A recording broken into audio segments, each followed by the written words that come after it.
everybody. Welcome to another episode of What a Hell of a Way to Die. It is me and Nate back at it. It's been a while since we've recorded together. This will come out after Christmas, so happy holidays, Merry Christmas. We still say these things on this podcast because we're a goddamn American podcast, but also whatever else you celebrate. I hope it was nice. Yeah, this episode will come out while Hanukkah is ongoing, so if you get this, think of us for the 30 minutes that your candle is burning on the 26th.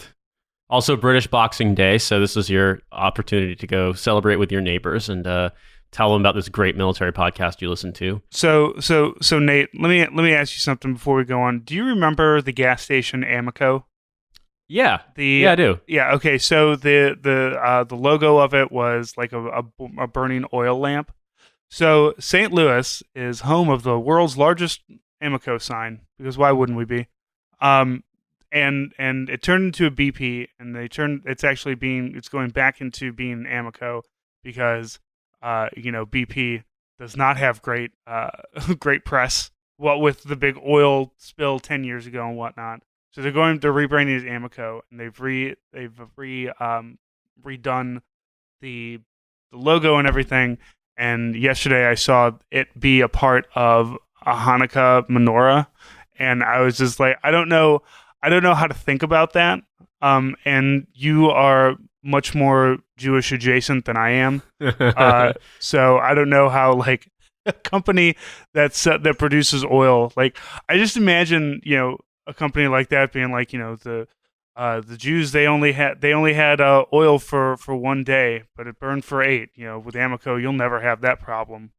Yeah, I mean, it is a little bit weird. Don't get me wrong. I mean, I think the thing about it is, though, is that, like, it's when you are used to seeing Hanukkah symbols all over, then, like, that just sort of becomes kind of run of the mill. In New York, for example, there are people who put great big menorahs on their cars, and they drive around, and, like, the lights turn on individually so they can be set for which night of Hanukkah it is.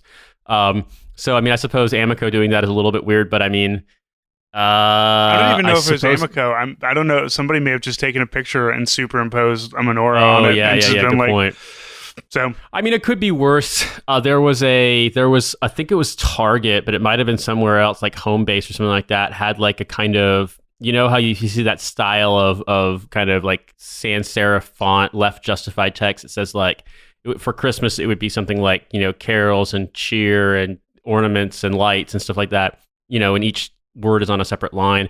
And they did one for Hanukkah, but it mentioned matzah, which you don't eat at Hanukkah. You eat on Passover. So it was just like, could you just get one Jewish person to look at this, please? Just one. Like, all you need is one person to review and be like, guys, that's a mismatch there. But they didn't. And they literally had it made in a factory. Bagels and lox, meshugana, other Jewy words. I love... I will know that Hanukkah and Judaism is starting to be reaccepted back into American society when I go to a Walmart, and instead of, like, where they have those big Coke displays that are the 3 crosses, as we have seen before, because this is America. When we see that with Coke and Coke Zero being a menorah, and then you put a Sprite on top of each one to light the candles, that's when we know. That's when we'll know everything. That America has religious tolerance. I don't know, but I also want to see something for Ramadan or for Eid al-Qurban as well, which will never happen. Actually, it's weird because people always equate Ramadan and Christmas, whereas I think I'm saying it with the Persian way because that's how I learned how to say it in Afghanistan. Eid al-Qurban. I think it's Eid al-Adha in Arabic, but basically the festival, the celebration that commemorates Abraham being willing to sacrifice Isaac, but then having been stayed by an angel. So that is like for observant Muslims, that's typically when you give gifts in a way that you might you do for Christmas or for Hanukkah. Whereas Eid al-Fitr for the end of Ramadan, it's just like, thank God we can stop fucking fasting now. Right. So it's a very, very different thing. I just love the idea of a holiday that centers around, like, hey, we didn't kill our son. God I stopped mean, us. Have to be fair, that's also a tenet of the Torah and the Bible. yeah. So I mean, like we have an exact like it would be very disingenuous for our surprisingly multi faith podcast to try to score owns on the Muslims because of the story of Abraham and Isaac, considering that considering that's in our Bible too, and it's absolutely the cornerstone of both Christianity and Judaism as well. Yes. yeah. There's a lot of murder in those books. Yeah, especially the Old Testament, which is very, very almost not identical, but extremely close to the Torah as well. So yeah, Well, a lot of retribution, a lot of laws, a lot of codes, a lot of murder. Exactly. The Torah is the first 5 books of the Bible, right? So Genesis, Exodus, Numbers, something and something. Jesus, you have so much better religious education than I do. Dude, I went to Catholic schools. I mean, that's of course I do. And I went to a good Catholic school, so we learned about Judaism, and in a way that wasn't just like, they're kind of unfinished Christians, right? Unleavened Christians, if you will. Right. Yeah. I mean, it's I got a little bit of it because I went in Germany. You have state mandated religious education, but of course they don't teach about Judaism at all. Where I went to school, now this was almost 30 years ago in a very small town. You could choose between Catholic and Protestant, but nothing else besides that. So if I remember correctly, I think I went to the Catholic one by mistake and then wound up having to go to the Protestant one and like apologize, be like, whoops, sorry, I'm not actually Catholic, because I had zero idea what they meant because I was it's the 7. Same thing. It's the same thing. I'm sorry to any of the Protestants and Catholics out there and all of our Irish. Sorry, Dermot, when you listen to this. But the Catholicism and Protestantism and Lutheranism and Presbyterianism, it's the same book. It's the same Jesus. I've never understood the differences other than the Catholics actually believe in transubstantiation. Like, when you go up there for communion, this is literally the body and the blood. And like, I think it was Protestant. No, I went to a Presbyterian mass one time. They're like, it's a symbolism. Also, we do grape juice, not wine. It's like, this doesn't have the fun mysticism and also booze for a 7-year-old that that the Catholics have. So I'm going to stick with them for a while. My good friend, army buddy, who's still in, was raised very observant Catholic. He's not observant at all now. I mean, he knows all the things you have to do for going to mass and stuff, because obviously when he's home with his family, he does. But he had never been to a Protestant service in his entire life. And then when you're in Ranger School, you have like chaplain things. And obviously like it's a break from the drudgery of pulling security and being cold. And sometimes they give you snacks. So of course, everyone just becomes religious. I mean, I rediscovered my Episcopalian side in Ranger School because I could go to the fucking 20 minutes, 30 minutes with a chaplain and not be in fear. But my friend had never been to a Protestant service in his entire life, and there was obviously like a bunch of singing and stuff and and just it was far less liturgical, if you want to call it that, than a Catholic service. And he came back and he's like, "What the fuck was that?" It's like, "Is this what you call church? The fuck is wrong with you people?" And I was like, "Hey man, don't look at me. I'm not speaking for anybody in this, but." Why isn't everybody sad and depressed and kind of hating Why aren't we this? just making noise when we're told to and then not doing anything else? I'm supposed to be able to show up, balance my checkbook in my mind while I do the kneeling, the standing, the sitting. They changed everything too, like 10 or 15 years ago to catch Catholics like me who stopped going to Mass. So like, oh, really? when you do go to Mass and you're just like, and like, for me, it's all muscle memory. Like it all immediately comes back, but then I go to a mass now, like for a wedding or something, and like everything's fucking changed and I don't know what to do. And I'm just like, and then that Catholic guilt's like, the Pope's behind me, just like shaking his head, like, brother Francis, you're just you should show up. You would know all these changes if you showed up to mass. Like, but I don't want to do this. Yeah. I like not doing this on a Sunday morning. Cynthia was raised Catholic as well, and so yeah, there's a part of it where I'm sure she wonders sometimes if she's so far gone as a lapsed Catholic, but it's also like, do you really want to have to relearn all the motions and such? I actually went to Catholic school for 6 months when I was a kid in New Mexico, and I was in 3rd grade, so all the kids were prepping for their first communion. So I remember being very, very bored sitting in the pews because I couldn't be separated from the class, obviously, because like we all had to go together, sitting in the pews and not going up to practice taking communion. It's just like Very sacred boring. duty, very sacred Fucking right. boring. Yeah, Yeah. let me tell you something. As a kid that did First Communion, it was also very boring. Well, they make you prep so long for all of it. Dude, And I mean, I was one of like 5 or 6 non. Oh no, I was one of like 2 or 3 non-Catholic kids in my class. And New Mexico, Santa Fe, New Mexico is an extremely Roman Catholic city. So like almost all of my classmates were actually like observant families, went to mass Catholic, which was just weird. Also, almost all of them spoke Spanish as a first language. So I was just sort of like, what the fuck is going on? dude, if you think that's bad, you should have stuck around for when you end up getting to confirmation. That's even worse. It's like Catholic bat mitzvah. Oh But wow. not well, but not as like bar mitzvahs and bat mitzvahs are are very symbolic. Confirmation is kind of the same. Like you're confirming, like yes, I am going to be Catholic and will continue to do this. And I think I did that when I was like 12 or something. So it's when you're still Yeah, I young remember and stupid. But a friend of mine doing it when he was in 8th grade, I think. So he would have been 13 or 14. Which I mean, bar mitzvah is typically you're 13. But I mean, it really depends on where you go to temple, because like there's obviously like it really depends. It can be extremely doctrinal or not. It really depends on the person, on the service, on whether or not you're Orthodox or Reform or conservative. But yeah, I mean, as I understand confirmation, it's pretty.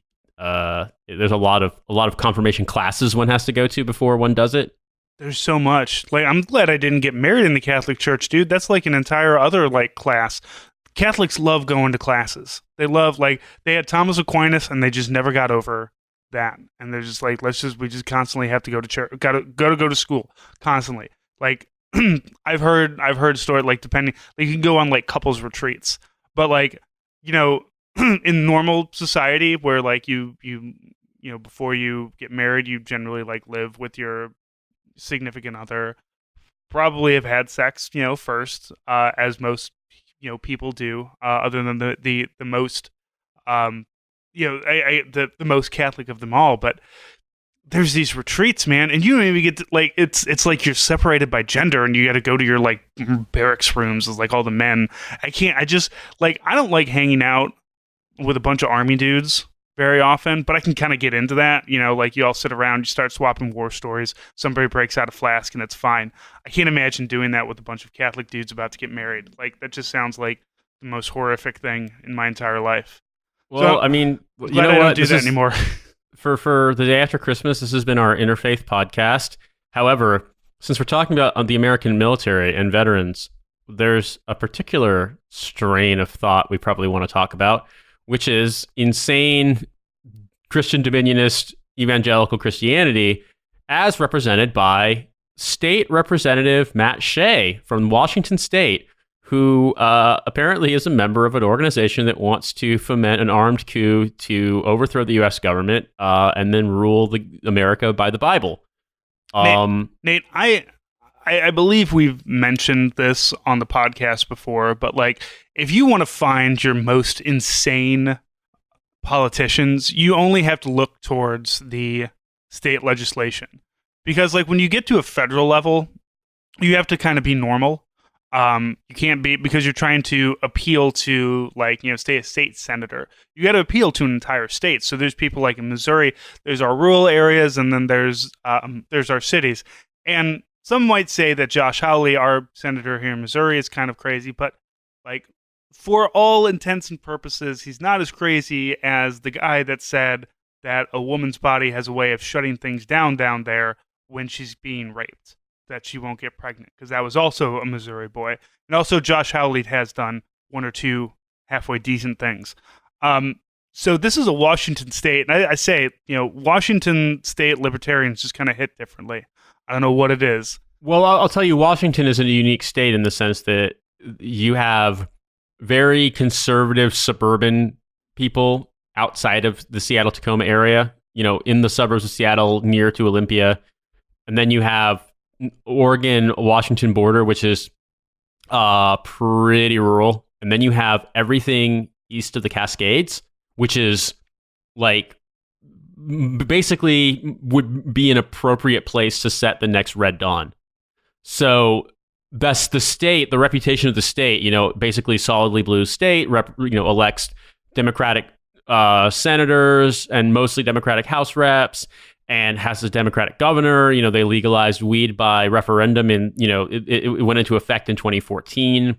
Has been seen as a bastion of queer rights. They've been very progressive in their legislation, but Washington State has some insane strands of what you might call like settler conservatism / libertarianism, and it comes out periodically with people like this guy. I'm not the Washington State expert, but I spent some time there, was born there, and everybody that I know that's from there, if they're from the actual Pacific Coast, has a very, what we might describe as like a very reflexive dislike or distrust or just kind of wariness about some of what goes on in, let's say, Spokane.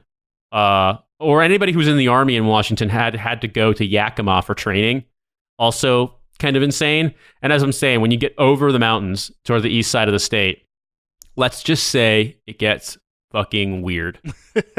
and I love it. I have the dichotomy of a state by itself, not to get seditious on the podcast, but I've always, how many times have I fucking said that? The United States is too big. I think the states that we have would operate perfectly fine as countries by themselves. Whether that's a good idea or not, I don't know. But because every state is very diverse in its own way. I mean, there are people in California who just want to carve LA out and then like cast it off into the sea because they're like, we're real California. We're the crazy rural people, and it just seems like the more blue a city gets, the crazier the red gets. I don't know if that's because in Missouri, St. Louis, and Kansas City are both blue, but they're like we. People in St. Louis and Kansas City for the last 50 to 70 years come from the rural areas. Like, there's not, or they have family in the rural areas. They got family out in these kind of outthrown areas.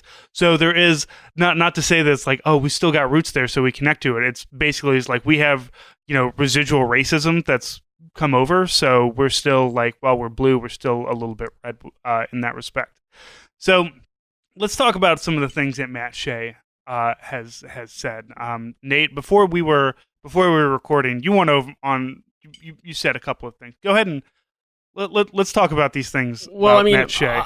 I know Matt Shea because I follow the story of him being an insane kind of like Christian dominionist, and it's not the first time it's been reported. The membership in some of these groups. I mean, remember he was the guy who shared the whole like biblical basis for a war document or whatever.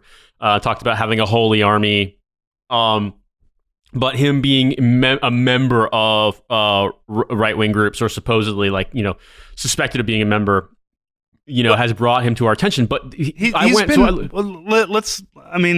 suspected and whatnot. He's literally been part of the Eamon, Cliven, Bundy bunch, and done. Whether or not you consider it domestic terrorism, has taken up arms against the federal government. Matt Shea has done that. So I went on Wikipedia to look up his information about him, and under the personal life section, which is always an interesting part, I found this, and I'm just going to read these two paragraphs to you because I think this might give you some indication of the kind of person we're dealing with. Matt Shea was divorced from his first wife, Lisa, in January 2008. She was granted a protective order by a court filing after court documents complaining that Shea treated her at, quote, as a possession, unquote, and was physically and emotionally abusive. Lisa's brother-in-law testified in court documents that he saw Matt grabbing Lisa, quote, very hard and violently, unquote, and pushed her into a vehicle. She attested that Matt, quote, insisted she walk on his left side because his sword, if he had one, would be on his right side, unquote, forbade her from writing a church bulletin, and protested that he would not seek profitable employment despite being a lawyer. Shea denied any physical abuse, calling his ex-wife a, quote, product of the foster care system, unquote, and said it was her third divorce. Shea subsequently remarried. In November 2011, Shea allegedly, quote, pulled a gun during a confrontation with another motorist, unquote, in what police described in reports as an incident of road rage. Shea was initially charged with possessing a loaded handgun in a vehicle without a concealed weapons permit. The charge was ultimately resolved over a, quote, stipulated order of continuance, unquote, in which, quote, Shea paid a $75 fee and agreed that the information in the police report is correct, unquote, and the charge was dismissed after the passage of 1 year with no criminal violations. I think it's a very normal that a guy is basically demanding his wife walk on his left because of his hypothetical sword, and is able to pull a gun that he doesn't have a permit for, and the police are like, oh, well, as long as you acknowledge that it was bad and pay $75, then it's not actually an offense. It's this is incredible, and we haven't even gotten to, what he's doing now. And again, state reps, man, it's like they operate on some like weird level that's below the eye line of I guess normal people. Like I said, it wasn't until a Missouri state senator, had to mention terrible women's anatomy before that guy was launched onto the stage properly for everybody to make fun of him. But like these people say all this weird, stupid shit. Like we also have like another state rep that was trying to run for senator and didn't make it, obviously. But it was one of those just like, my wife will stay at home and she'll have dinner ready for me at 6 p.m. every night. That's when I plan to be home, because that's when, God's working man, takes his break to go home to take care of his family. And it's all this shit is insane. I mean, these things are literally abuse. He should probably be in prison for like just what you read. But we're going to keep going because we're not done with Matt Shea. As we said, Matt Shea was part of multiple uprisings.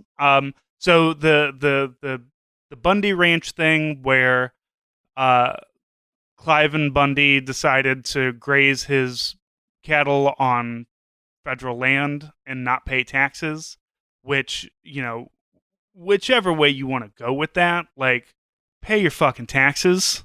But if you don't pay your taxes, don't be surprised when somebody comes and points a gun at you. However, you don't really get to point the gun back. But that's what they did. There was the takeover they did of that the wildlife refuge. They just marched on. Matt Shea was a part of that. Matt Shea has also been part of other planning to do other anti-federal government things. And he's being accused of domestic terrorism, which, I mean, you do have a real case for that. But like, again, these people are so, like, I guess, emboldened by Donald Trump. And when you have somebody like this, and even the Republicans, the House Republicans in the Washington House are like, you got to go. Like, they can't expel him. Well, they can vote to expel him, but they're like trying to figure out whether they should or not. And he says, this is a coup. This is an attempt to overthrow duly elected leaders who are standing up for the Constitution or standing up for the Bible, he said in a video posted online Thursday before the release of a report to the website Redoubt News, which advocates for conservative Christian haven in the Northwest. Quote, every day I wake up and I get to be on the front line in the battle of good and evil, unquote. He's crazy, Nate. He's like literally, he's a crazy pants man who believes that he is this holy sword of truth to bring about a Christian theocracy. And like, this is treason. Like, right? I don't know. I mean, yeah, I don't know the legal definition of treason. Any JAG people, shocks, you feel free to yell at me later on. But this really seems like if I took up a gun and pointed it at a federal at federal officers to defend somebody's right to break federal law, and I feel like things would go differently for me and probably for you. Well, I mean, I think about like Far Cry 5, for example. I mean, that's an exaggeration, don't get me wrong. But I mean, the thing about it is, that's not that different than what you're looking like. All Far Cry 5 is an exaggeration of what Matt Shea actually represents. Like, the whole white Christian dominionist thing where, they want biblical law, but it's like this incredibly like patriarchal, incredibly misogynist and really like domineering kind of society they want to build. I think the thing that's weird about it is that jumps out at you when it's calling for armed insurrection against the U.S. government and, encouraging domestic terrorism. But Mike Pence is on the same kind of spectrum as these people.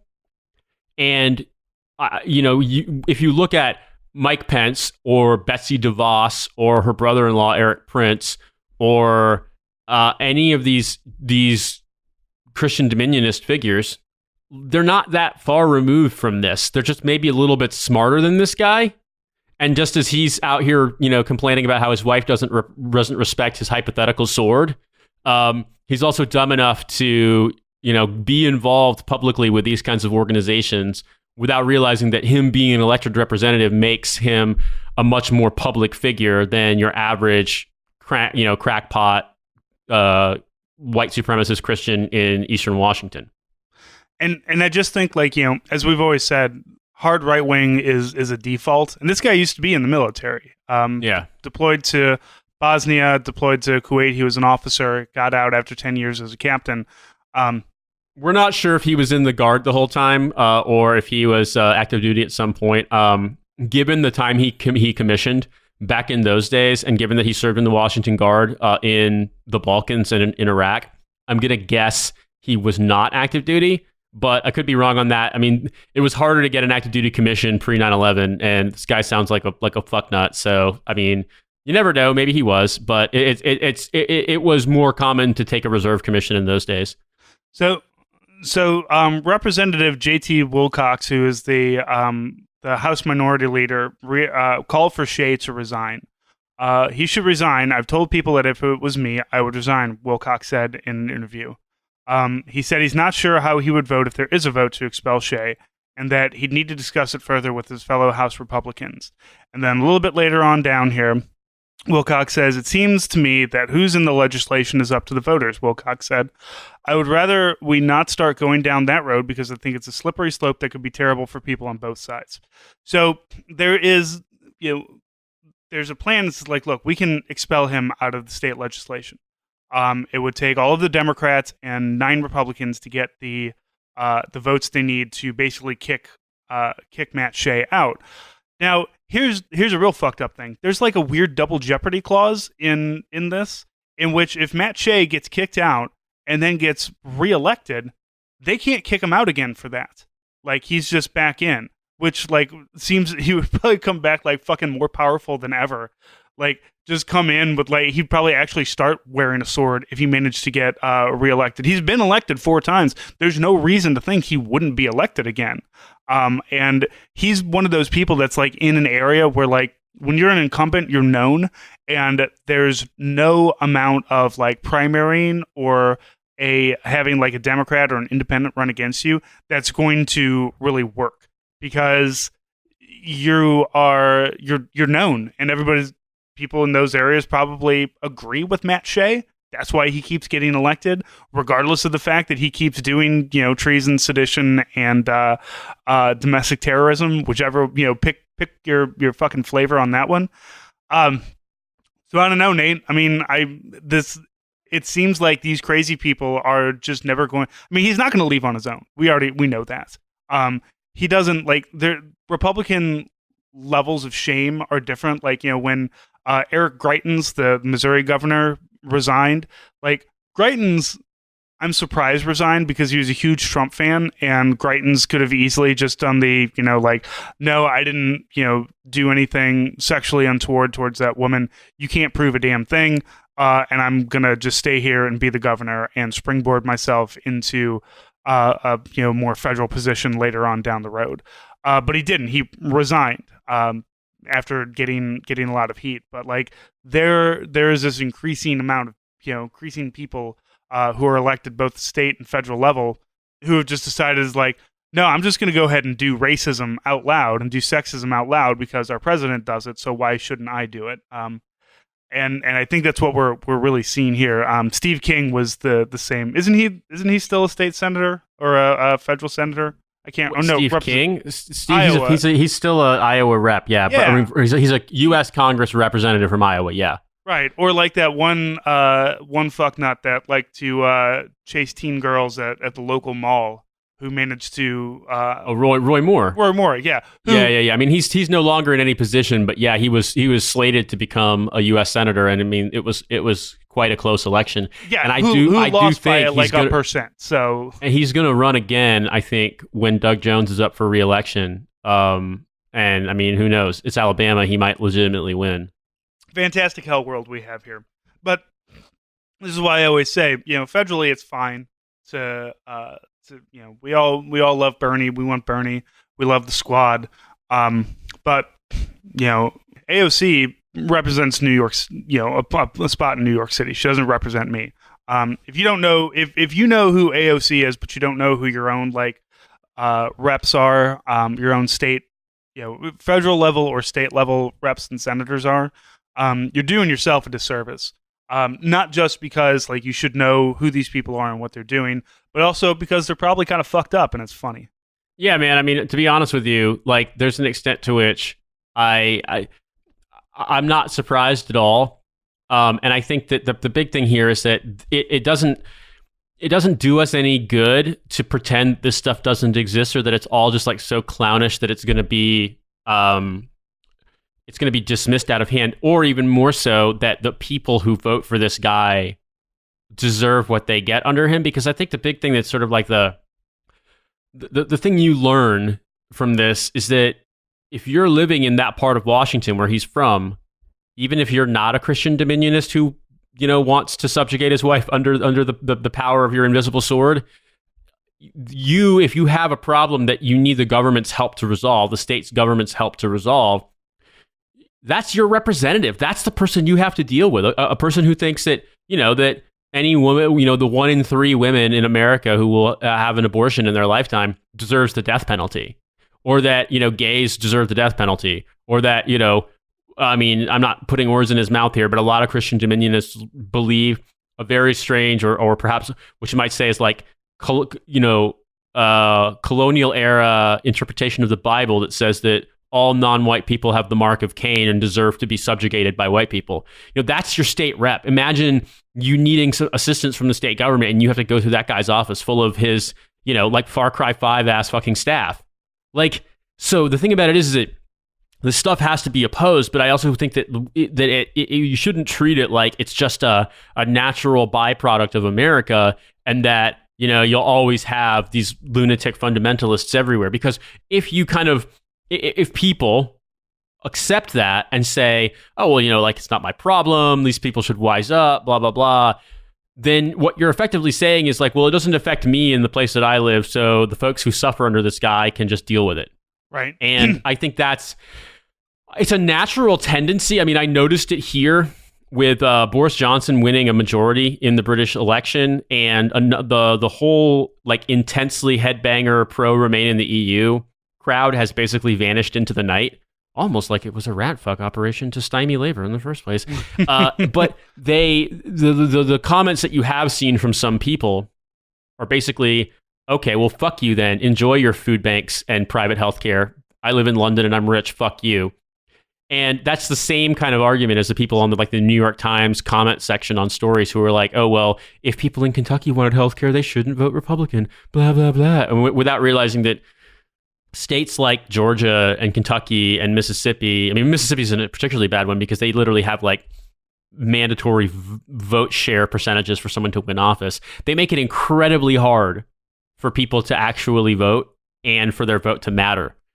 And so to turn around and blame folks for it, I think is a really gross impulse. And it's not just America, because I mean, like I said, I see it here in Britain too. People are complaining about this shit and the result sucks, without realizing that many, if not most of those seats that Labour lost, they lost, with a vote margin of 2,000 maybe per seat. So it's not as though everyone in that seat was just 100% all pensioners who just want Brexit and racism. It's a fucked up democratic system. But I guess I'm kind of on a tangent here, but the point I'm trying to make is that Matt Shea shouldn't be the cost of doing business in America, if that makes sense. None of these people should be. I mean, all the crazy Republicans that you have that are running and winning and taking these seats, they shouldn't, we here, you and me in the big old cities, Even though I've got, you've got roots in Indiana, I've got roots in southern Missouri. We can't lose sight of one, that those are people just like we are. Like, those people down there are people. And when I go to southern Missouri and I talk to people down there, they're just fucking normal ass people just like me. Maybe they've been fed, lies and deceit, for years and years and decades from politicians in those areas. But to write them off is just really, like, one, it's not a socialist thing to do. So if you're a socialist, you should care for those people just as much as you care for the people next door to you, or everybody else. And maybe I'll get yelled at. I know somebody told me, it's like, why should I care about those white people in the country? And it's like, I don't know if you've been to the country. It's not just white people. There's a lot of, like, in Kabul, Missouri, the like one hotel is run by a I believe Lebanese family that's there. So you should absolutely give a fuck, because it's not just white, poor white people down there. It's poor everybody down there. And yeah, like you said, these people have to go through these insane politicians to try to survive, where they have to live underneath them. That's just fucked up. Nobody wants that. Nobody wants to have to deal with that. I mean, like I said, I give Josh Hawley some props. Like, Josh Hawley is an insane Christian man who thinks that we should turn Facebook off after 30 minutes. But also, when people here in Missouri and in St. Louis were complaining about inadequate housing and slumlords, Josh Hawley went and toured these places and was like, this is really fucked up and I can do something about it. So credit where credit's due. If he does something about it, we'll see. But we don't have to live like this. We don't have to live with these people. And while it's great that we have these wonderful, lefty people that are really running on a federal level, you really should be paying attention to your state level people too, because there's there's Lee Carter in Virginia, who's an open socialist DSA member, who's been doing his thing in Virginia. There's all kinds of people that are running. And the thing is that what's great is, like, whether or not these people win, the fact that you can openly run as a socialist and openly run with socialist values and lefty ideas, whether you're socialist, whether you're Demsoc, whether you're anywhere on the left spectrum, it's good that we can do that, and not necessarily get laughed out of the House or the Senate or wherever you're at. So take this, it's fun to laugh at Matt Shea, but just understand that we don't have to accept that, and we shouldn't. And Matt Shea will not resign on his own. He will not go away on his own.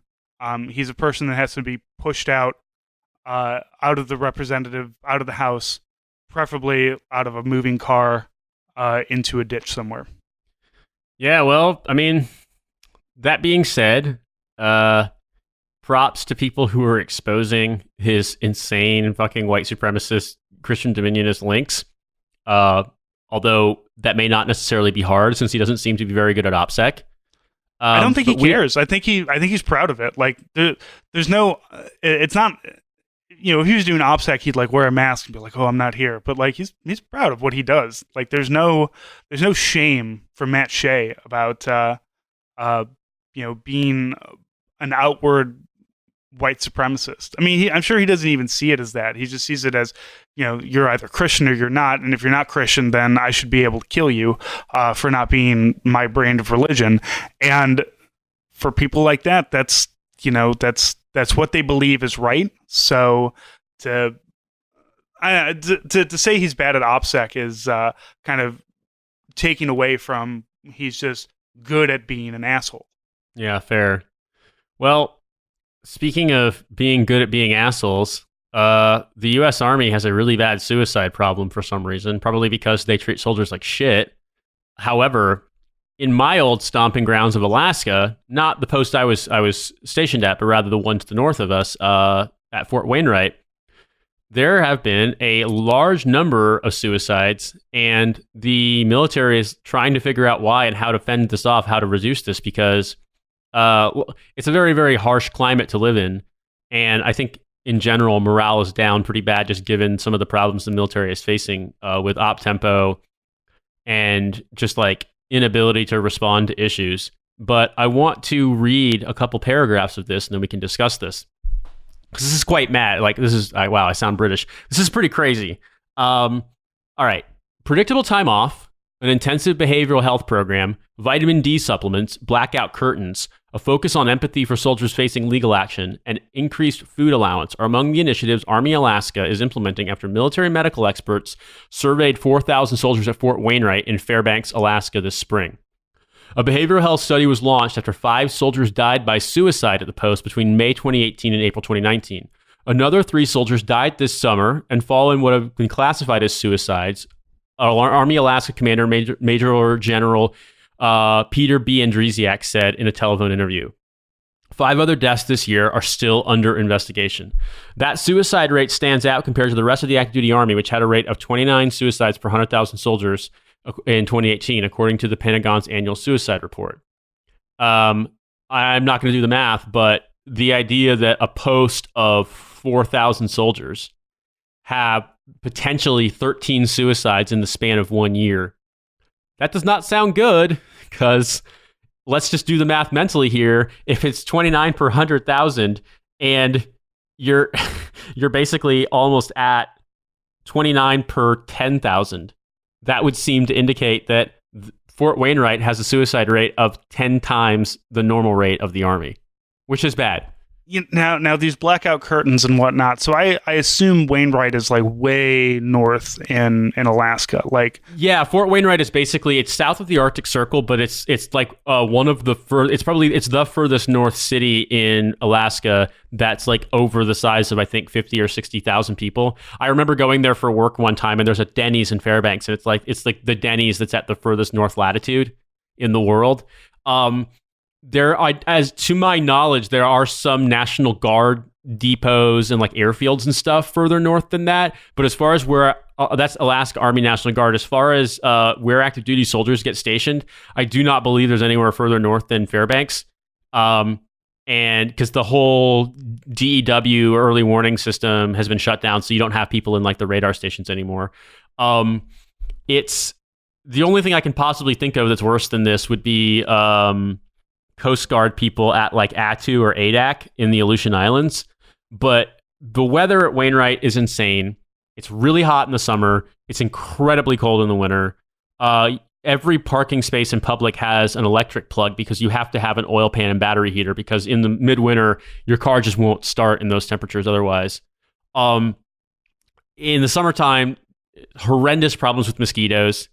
It's very shit to train in because like there's basically kind of swamp ground everywhere that freezes in the wintertime, but when you're training on it in the summertime, it's just gross. Like you just get gross doing training out in the woods or out in the field and anywhere.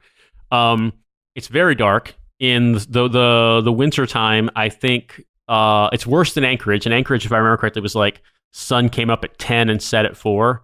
I want to say in Fairbanks it's probably closer to like come up at 11, set at 2.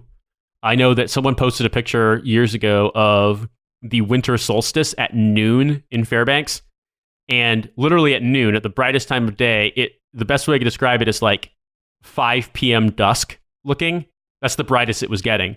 So it's not permanent dark the way that it is north of the Arctic Circle in the winter, but it's still really bad. And so for an active duty military installation where people are coming there from outside the US, there's obviously a lot you got to get used to. And I mean, my experience in Korea was the same, that when you take new soldiers and put them in a really isolated position, whether it's isolated physically or isolated socially in the way that like in Korea they had no freedom, a lot of folks get depressed and they wind up drinking and smoking and contemplating self-harm. So this doesn't really surprise me. I don't know, like, what do you do in this situation? How do you, I mean, you were there, not there, but you were in Alaska. So how does one, I mean, what do you think needs to happen here? Like 4,000 soldiers, right? Like we're talking, I mean, because the thing is, there's only so much that you can do. Like Fairbanks doesn't, according to some of the articles I read, Fairbanks doesn't really have much of a social scene, doesn't have much, like you have to go to Anchorage, which is a 7-hour drive. And I can't imagine. It does have some, but not a lot. And obviously a lot of it is centered around drinking. Absolutely. Um, Like, of I, course, it I, has I, to be.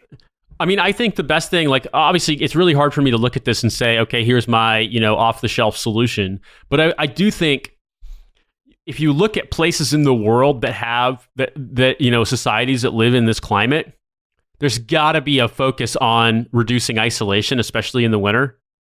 I think the blackout curtains in the summer obviously help because it's super bright in the summer. I mean, like it absolutely, like, you won't be able to sleep normally if you don't have blackout curtains.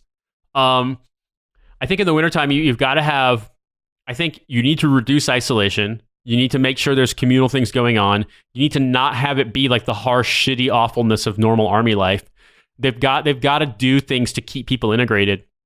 And I think particularly I would recommend, I mean, my thought would be not as like, here's an expert solution, but here's something to maybe consider. And they may be doing this already, is have something resembling a kind of buddy system for checking in on people, and just make sure that you aren't losing accountability of people during, say, like nights and weekends and stuff. Like, because the folks who are single, who are living off post, who are living on base, who are isolated, like, those are the folks who are going to wind up committing suicide. Also, another thing too that I would say just to bear in mind is Alaska has incredibly lax gun laws, and just because you are on base doesn't mean that you can't go and buy a gun if you want to. Obviously, if you live off post, there's zero control on your guns. If you live on post, you have to keep your guns in the company arms room, but that doesn't mean you can't get them out to go to the range and then kill yourself. So I would say, in my opinion, there's organizational stuff that can be done to deal with it, especially in the winter months. And I think it has to take into consideration just how harsh and awful it is. And that, like, I think bringing people in, having it be communal, not having it be so competitive to be like shaming people, not whatever it is that you do to bring people together, it can't be another venue for bullying, because obviously that's going to take a toll. But then also you have to consider that Alaska, particularly interior Alaska, has a very strong, bad history of incredibly hard drinking, gun violence, and suicide. And that's the thing that's the kind of social situation that you're stacked up against, if that makes sense. You could also just close that army base. I mean, I don't know why anybody would live up there, why we have soldiers there. What does anybody learn at Fort Wainwright other than how to hate everything? If you want shitty winters and hot summers, we have Leonard Wood, and that's like, in Missouri. That's close. I mean, to be honest with you, the state of Alaska depends so heavily on military expenditure that it would be politically challenging to close Wainwright. But also, I mean, I think one of the reasons why they love having Wainwright is that they've got a huge amount of training land up there. But it sucks. Don't get me wrong; it's really awful. Yeah, I mean, I could see. I think there's an extent to which posts like that, I would say just close them. But if the state of Alaska wouldn't let you close them, then I would say do something like what they've considered doing, and I think they have done at Camp Casey, Korea, which is bring people in to do like training rotations there, but don't have people be permanent, like reduce the number of people who are permanent party and make it optional to be permanent party, in the sense that you can get people who are homesteaders who love Alaska who are willing to be stationed there.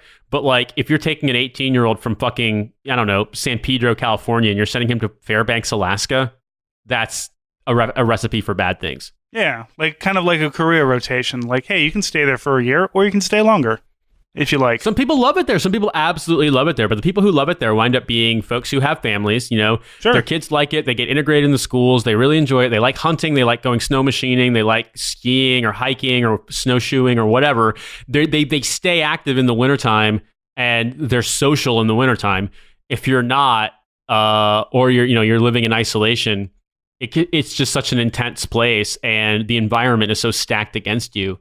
But also, I think, like, look at countries like Sweden and Finland and Norway. Like, they've had people who live in the north for a very, very long time, and they've developed things to kind of integrate people and keep those links strong and keep them feeling like they have a reason to be alive when it's nightmare dark and cold all the time. But I mean, I don't know, man. It's hard.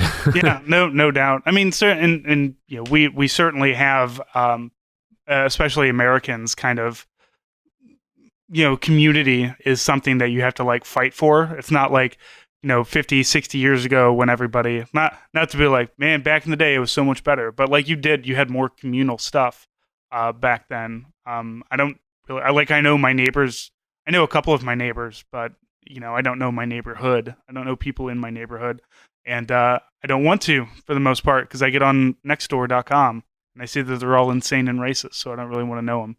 But I know all the cool people, so but I also, I have a family and everything, so I have things to keep pushing me to live. But yeah, definitely on military bases, if you spend enough time there and you just don't, like the military is such a, like by itself is a culture shock. Like regardless of where you get sent, if you're, that 18-year-old from San Pedro, or you're an 18-year-old from the Bronx, or an 18-year-old from, rural Texas, the military is a huge shock. And some people are able to integrate into that. They start living on post and they make friends. And some people drink a lot and play video games because there's nothing that's forcing them out. And then you kind of get into that. You get into that circle, that vicious circle where you're not doing things with other people. You start to get depressed. You start to drink more. You start to play more video games. You isolate yourself more. And I definitely see up in Fairbanks where that could happen, just like even worse than it already happened. So good luck to the Army for trying to figure that one out. The Army is notoriously bad at mandatory fun, so I foresee nothing positive coming out of it. But I'm always willing to be pleasantly surprised. Yeah, same, man. We'll see. But so anyway, for this week's bonus, you and Brock spoke about a video game that you liked. If I'm not mistaken, it was BioShock Infinite. We talked about the first BioShock, and then I brought up BioShock Infinite. So we talked about both of them a little bit. Speaking of insane libertarian backgrounds, so Brock and I, we played BioShock. I played BioShock Infinite. We discussed the themes, discussed the plot, and discuss whether a man is entitled to the sweat of his brow. Nate?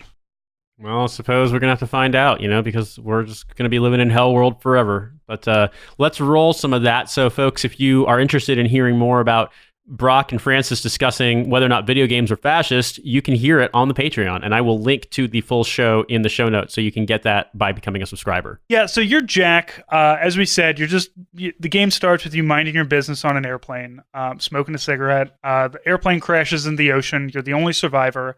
You swim to the lighthouse, and then you go into this underwater libertarian paradise, which has already gone through like some weird civil war. You are being contacted by a gentleman named Atlas. Atlas is, through a service radio, he's kind of guiding you and directing you through the game. Atlas gives you more and more information to keep going. There's Dr. Nussbaum, I believe, is her name, who's also she's the one. Yeah. So she's the one when you come across your first little sister, she's the one that says, "Hey, you can save the little sisters rather than kill them." Atlas is telling you, just go ahead and kill them. They're not real people anymore. It doesn't matter. So that's where you get to make your first decision, and you get to make the decision like every time. It's not like today at the beginning I'm just going to save all the little sisters. You can like save one and kill one as you go along, as you see fit. However your sociopathy takes you. So as you go along, Atlas is trying to get you to save his wife and kid. The wife and kid get blown up. Atlas is really mad about that. There's and eventually there's the wife and kid hiding in a submarine directs Jack towards it. Just as Jack and Atlas reach the bay, Ryan has it destroyed, and then Atlas is guiding you to go kill Ryan. Uh-huh. As it turns out, the reason why you're following whatever Atlas says is he's got a code word that is "Would you kindly," which basically forces you to do whatever he tells you to. Cold War spy activation phrase sort of thing here. Spoiler alert, you're actually only 4 years old. You've been raised from an embryo and had these like code things put into your brain. And whose son are you? Are you Atlas's or are you Ryan's? Ryan's. Can't remember. Yeah, okay. This part of it gets weird, and I like the "you're a baby" thing is something that every time I play, I'm like, I forgot this all over again. But here we are. There's an incredibly good twist, and then there's a bunch of other little twists, and the little twists aren't nearly as good. Yeah, there's the you're actually 4 years old, you're baby Yoda, and but and it's, I mean, I guess like there's no you take for granted when you get dropped into a video game, like say Fallout New Vegas, right? You wake up after getting shot in the head as a courier in the desert. And that's it. That's all you know of your backstory, and then you just kind of build on your character from there. But there's no anyway, I'm from Montana. I'm from a vault. I'm from this. I'm from that. Mm-hmm. There's no backstory to it. And like in New Vegas, it's fine. You don't care because you're just creating a new character to go from there. But like in BioShock, it's kind of a like, oh, well, we didn't tell you that you weren't a genetically engineered 4-year-old who was super, who had your to be super sped up in your growth and the ability to talk and read and do all these other things because we have plasmids. And so, that's really on you for not assuming that and to begin with, I guess.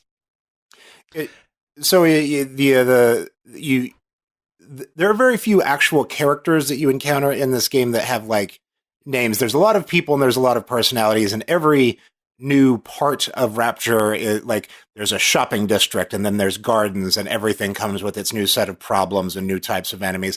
And the thing that becomes really interesting is that almost every situation that you enter into, like especially when you're like, I've got to kill one of these big daddy monsters, which are just giant dudes with all sorts of crazy weapons, and they're nearly impossible to kill, and you're just like some guy walking around with a wrench and hoping you're going to pull this off. Every room and situation has like 8 or 9 different ways you could go about it. You could just go in guns blazing, probably won't work. You can like set some sort of traps. You can turn the security systems against everyone. So it is a game that has almost infinite replayability to me, because every time I come at it again, I'm like, I've never tried to solve this problem in this way. And it is a thing that somebody explained to me a couple of years ago as part of like their philosophy, but like kill dad because Atlas tells you to. Turns out Atlas is actually a guy named Fontaine. Fontaine is the I know, is Fontaine the good guy or the bad guy? Like who's good here? I'm confused. Other than maybe Dr. Well, Fontaine's definitely a gangster who came down here and was doing businesses, but was really doing crime and stuff, and thought he could take it over. But your question of who is the bad guy here gets into the into the rest of it, I guess. So yeah, if you want to finish off the plot. Sure. Well, you kill, and like I said, I didn't finish it completely, but you kill Ryan.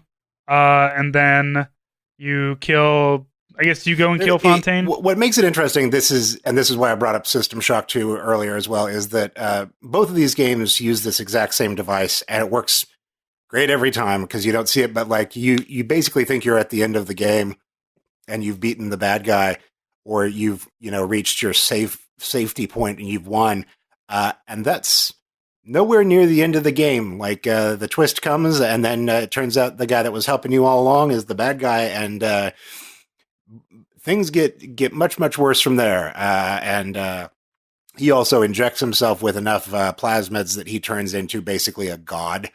So it goes some places from there. But that is BioShock in a nutshell, and also your endings change depending on whether or not you were spending your time murdering children or not murdering children, and that's how that should work. Yeah, apparently the difference between murdering kids and not murdering kids is do a bunch of splicers somehow take over a nuclear submarine and do a nuclear holocaust. Yeah, when I got the bad ending that time and found out that the ending of that was that the monsters do a hunt for Red October, I was like, well, all right, I did not see that coming. And this is because if you save the little sisters like save you, and then you just like, oh, look how happy and wonderful everybody is, and you adopt like a bunch of them, and then you go to their weddings and everything is fine and wonderful and hunky dory. And if not, then yeah, nuclear holocaust. And this is, early morality systems were always kind of like this, where it's just like, well, it could either be incredible and everything's wonderful, or you're a demon who should be, shot into the sun. There is no in between. You just brought up that you're playing The Outer Worlds, which is a game that I think has tread new ground as they've done before from that company into the realm of like everything is shades of gray. Like you can't even really go full bore evil villain without like helping some people, but like you can't do good without hurting someone or getting like in the first mission of Outer Worlds. Even if you try to go like as good as you can possibly go and find a common ground for people, like you still leave the planet being told like, well, you've taught everyone there that they should never dream for any life better than the one that they have. And it's a bunch of workers in a collective. And you're like, the fuck did I do here? So yeah, this is, we've come a long way from the sort of binary of this, but this was a very exciting and important binary at the time for showing what games could do when they marry their systems to what they're trying to say. Yeah, Outer Worlds is done by Obsidian, who did Fallout New Vegas, which has the great like side thing of absolutely nothing you do is good. No matter what you do, you're a dick to somebody out there, which is like pinnacle of any morality system. I think like in New Vegas, you could always join Caesar's Legion, who like are people that would just crucify people. And just murder the shit out of people, or you could go and kill, Caesar's Legion, or you could just be neutral to them, and that was the same thing for every faction. So, and I'm not very far into Outer Worlds yet. I just left the planet, but yeah, it definitely does have that, like, you rescue somebody from this this shitty situation of basically, you've heard of the company store. Well, this is a company town, and it's like, well, do you want to divert electricity, away from the company town, which is going to make it collapse? And then it goes over to these renegades over here who are just kind of building their own little utopia away from this, or do you divert power to the town? And then, so basically it's like, who do you want to kill? Because no matter what, to get off this rock of yours, you've got to kill somebody. So go on ahead and get to killing.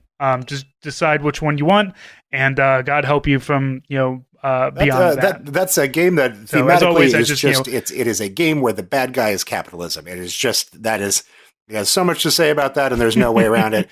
And this is sort of a game about thought and who controls thought. I mean, it's also certainly anti-capitalist creeds and so on and so forth. But all right, everybody, thank you so much. As always, you can find me at ArmyStrang on Twitter. You can follow Nate at In These Deserts. Follow the podcast at Hell of a Way. We have a website, hellofawaytodie.com, that's got information about the next zine. If you want to be a contributor to the next zine, I'm going to be updating all of that pretty soon. We do pay for our contributions, so if you want to kind of jump in on that. But you got to do it early because I can only pay for so much. So message me if shoot me a message, send an email to sergeantjoker@hellofawaytodie.com if you are interested in that. You can follow us on YouTube. I know Nate and I are planning to do more, more streaming, more YouTube videos. So we've got a Twitch. Really, the Twitch is just under my name, ArmyStrang, so you can follow that. We have a few followers on it, but we're hoping to really kind of do more streaming, push ourselves out onto more video formats.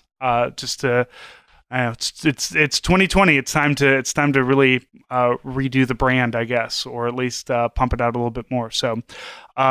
Keep up with that. We're always around. We're always here. So if you have any questions, concerns, comments, anything like that, always feel free to reach out to us. And until then, Nate, I'll talk to you next week. Yep. Have a good one.